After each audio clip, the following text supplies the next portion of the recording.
Hey, what is going on, SMT Nation? It's your boy, the SMT. T-Mobile and Sprint merger news for you guys. All right, so when the T-Mobile and Sprint merger happened, clearly there was going to be a slew of concessions.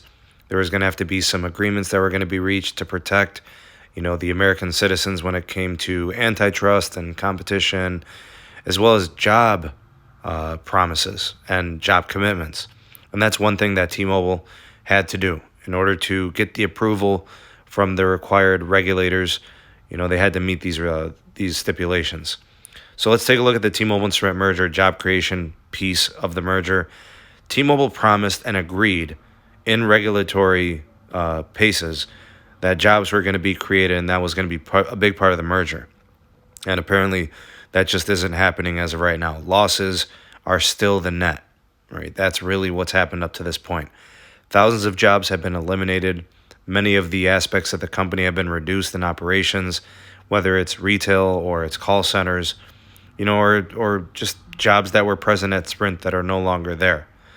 The quote from John Legere, as well as other executives, including Mike Sievert, was that the T-Mobile and Sprint merger with the new T-Mobile was going to be job positive from day one. Clearly not the case. We are 1 year in, and we've got net losses in jobs. The firings of the thousands dating back to last April in 2020, and the thousands that have happened since, everything so far estimated at net is a loss of 5,000 jobs since the merger closed. And that is at the end of the past year, so at the end of 2020. And the excuse up to this point has been the pandemic. So they said they want to create, they want to be in the plus, they want to be in the ads, plus 11,000 jobs by 2024. Analysts amongst the workforce, commissions, and unions believe that net losses will only get worse. They're estimating somewhere in the neighborhood of 25,000 jobs on the low end to as many as 30,000 on the high end. So, they've got, and there's other concessions too in this merger that might not get reached. The California Public Utilities Commission agreement with speeds and broadband requirements, those are probably not going to be, happen anytime soon. They'll probably miss that and have to pay fines. They've already said that, the CPUC, has no right to tell us that we need to hire people and give them jobs. After they agreed to it in the concessions, they came back with letters and all this. It's just been one thing after the other. I mean, one of the concessions in the merger was also that T-Mobile is going to help Dish become a viable fourth carrier. And that's been exactly the opposite. They've tried to cripple them. They've tried to disable them and step on their toes on multiple occasions. And, it's just bad business up to this point. And I think network-wise, the merger has been great. We've seen, the spectrum assets from Sprint at the 2.5 megahertz with N41. It's really taken off, right, with the 2.5 gigahertz. But Marcelo and Massa, it's just things that company in Sprint just was not willing to do. And the T-Mobile networking team is, right? They're committed to it.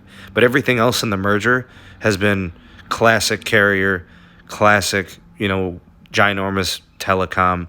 It's been the Eugene Sievert show, sweaty armpits, doing his thing, making it very carrier. And I know there's some magenta thongs out there who probably just don't understand and don't get it. But I've always been a consumer advocate, and I'm always going to be a citizen advocate. I don't care about these companies. They don't pay my bills. I'm not an investor, and I'll always side with people.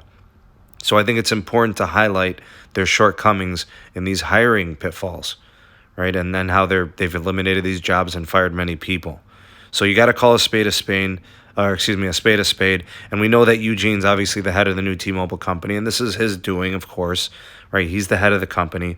But this is just the way the new T-Mobile is, and he's a status quo type of carrier type CEO. This is just how he is.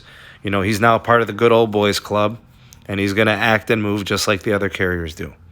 So, and that's just what it is. But I'll never jive with it. I can't, as a man of the people, and being in the workforce myself, and hearing from all the employees, the former Sprint employees, the former T-Mobile employees, they tell me these things all the time. And my heart goes out to them, and I hope they bounce back and they get opportunities. And hopefully, T-Mobile gets the opportunity to correct their ways and realizes they need to hire and they should not be firing. Go ahead and sound off in the comment section below. Let me know what you think of these stories. You know, these things are all over the internet.